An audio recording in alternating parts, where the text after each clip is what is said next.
Dobar dan, današnja tema je vrlo jednostavna. Kako možete napraviti bubanj od tvorničkih elemenata i u njega dodati vlastiti sempl?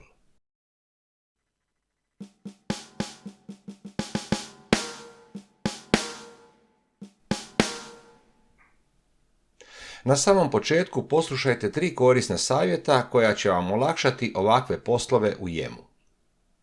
Prvo, uvijek spojite klavijaturu s računalom i osigurajte pravilnu komunikaciju sa jemom. Tako ćete sve promjene slušati sa izvornim zvukovima i nećete raditi napamet. Drugo, osigurajte bežičnu konekciju da prebacivanje materijala ide brže i jednostavnije. I treće, minimalizirajte veličinu paketa da skratite učitavanje. Savjetujem u stvari da koristite samo semplove koje obrađujete i onda na kraju posla njih dodate u vaš veliki paket.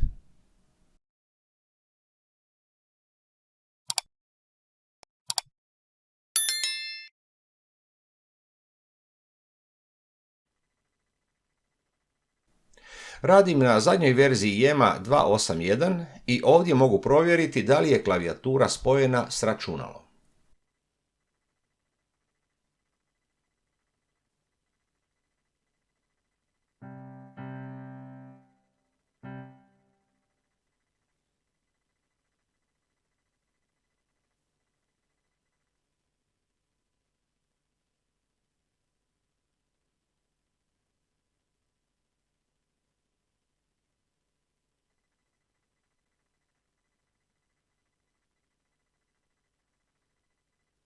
Na ovaj način preko ove ikone aktiviram bežičnu vezu Yema i Genosa.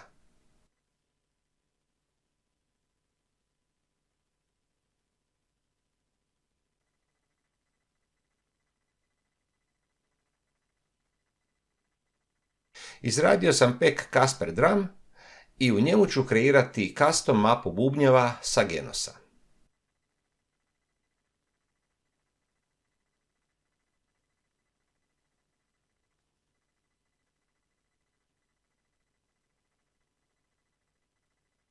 Ovako se čuju elementi Real Drum kita i u njih ću dodati snare iz Acoustic kita.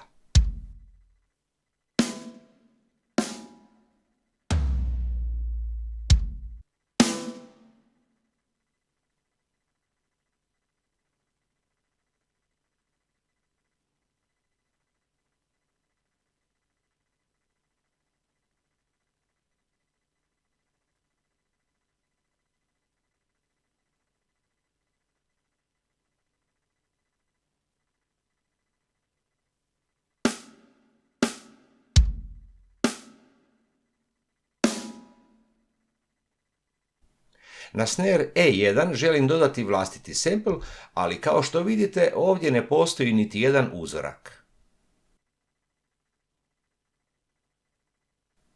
Pohraniti ću ove promjene koje sam napravio i vraćam se u glavni izbornik. Odabir ikone Wave otvara novi prozor i u njega ubacujem vlastite semplove. Ovo je ključni dio i on se mora napraviti prije nego otvorimo edit zvuka. Ovdje možemo dodavati više različitih uzoraka koje ćemo poslije onda obrađivati u tvorničkom kitu.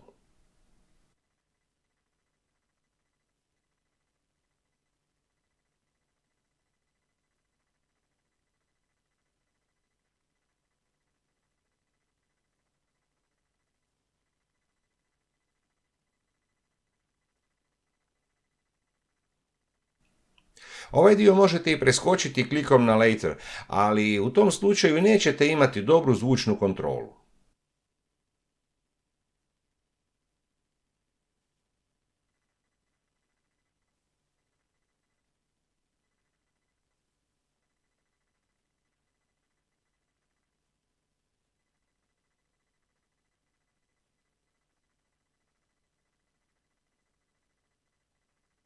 Imam samo par uzoraka i oni su vrlo brzo upisani u expansion memoriju klavijature.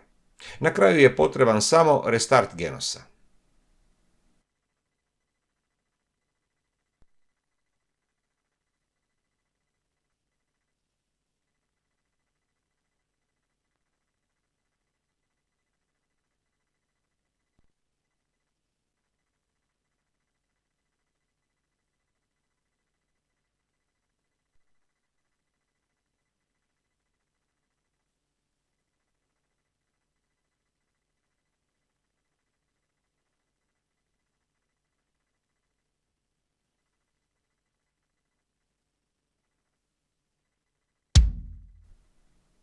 Vraćam se na edit bubnja i sada na E1 mogu dodati vlastite uzorke doboša.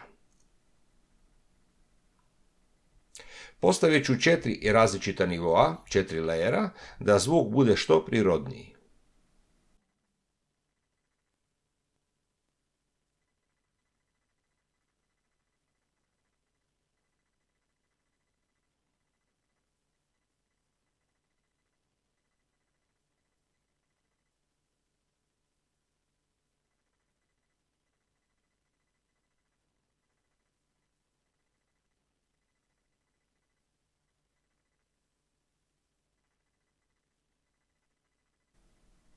Ove vrijednosti zone mogu naknadno prilagoditi i sve što radim slušam na klavijaturi.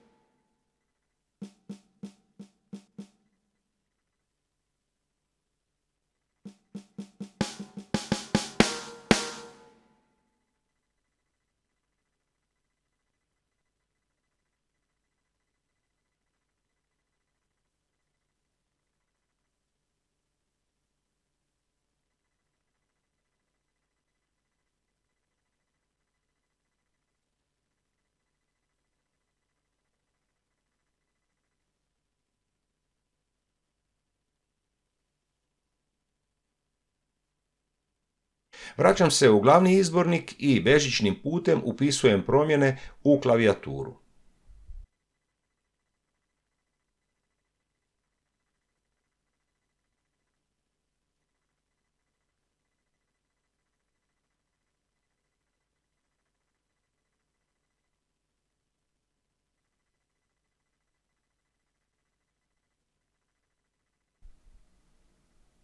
Još samo nedostaje jedan restart Genosa i da čujemo kako zvuči snare koji sam dodao.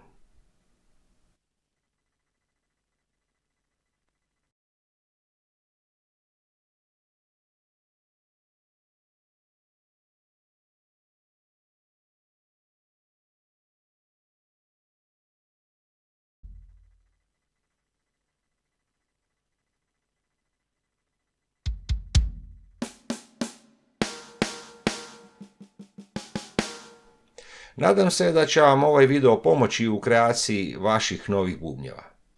Naravno, vi možete detaljno uređivati sve unešene semplove i prilagoditi ih po vlastitoj želji. Evo, nadam se da je video bio poučan i da sam uspio objasniti neke stvari koje nisu dobro opisane u priručniku. Ako vam se video sviđa, kliknite like i podijelite ga na društvenim mrežama. Hvala vam na gledanju i primite pozdrav od Kaspera.